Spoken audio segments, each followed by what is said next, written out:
நண்பர்களே வணக்கம். நாம் ஒரு அலுவலகத்துல வேலை செய்கிறோம்.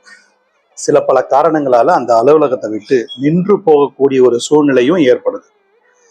அந்த நேரத்துல மீண்டும் அந்த அலுவலகம் போகும் பொழுது சம்பள பாக்கிக்காக போறோம்னு வச்சுங்க. அப்போ சில சங்கடங்கள், அந்த அலுவலகம் ஏதோ நம்மளை விட்டு அந்நியமா போன மாதிரி. அப்படி இருக்கும் பொழுது இந்த உணர்வுகளை நாம வெளிப்படுத்த முடியுமான்னு தெரியல. ஆனா இந்த உணர்வுகளை அழகா வெளிப்படுத்தி ஒரு அற்புதமான ஒரு கவிதை ஒன்றை மனுஷபுத்திரன் எழுதியிருக்கார். அந்த கவிதையை படிக்கிற பாருங்க. பணி நீங்கி சென்றவள் சம்பள பாக்கிக்காக தனது பழைய அலுவலக வரவேற்பறையில் தயங்கி தயங்கி நிற்கிறாள்.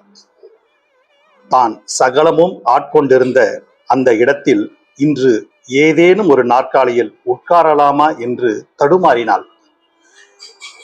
அவளது பழைய சகாக்கள் இயன்றவரை அவளுக்கு கருணை காட்டவே நினைத்தனர்.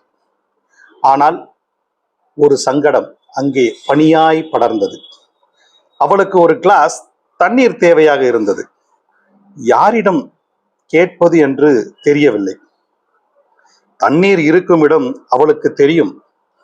10 அடி தூரம் அப்பொழுது 100 மைல் தூரமாக மாறி போனது. பிறகு அங்கிருந்தவனிடம், நான் கொஞ்சம் கழிவறையை உபயோகித்துக் கொள்ளலாமா என்றால் கூச்சத்துடன். மனிதர்கள் ஒவ்வொருவரை கைவிடுவதை காட்டிலும் இதயமற்றதாய் இருக்கிறது ஒரு இடம் ஒருவரை கைவிடுவது. அற்புதமான கவிதை, மனுஷபுத்திரன் எழுதி. வாசித்தேன், பகிர்ந்தேன். தொடர்ந்து வாசிப்போம் நண்பர்களே. இது போன்ற எண்ணம் உங்களுக்கும் இருந்தால் நீங்கள் கமெண்ட் செய்யுங்கள்.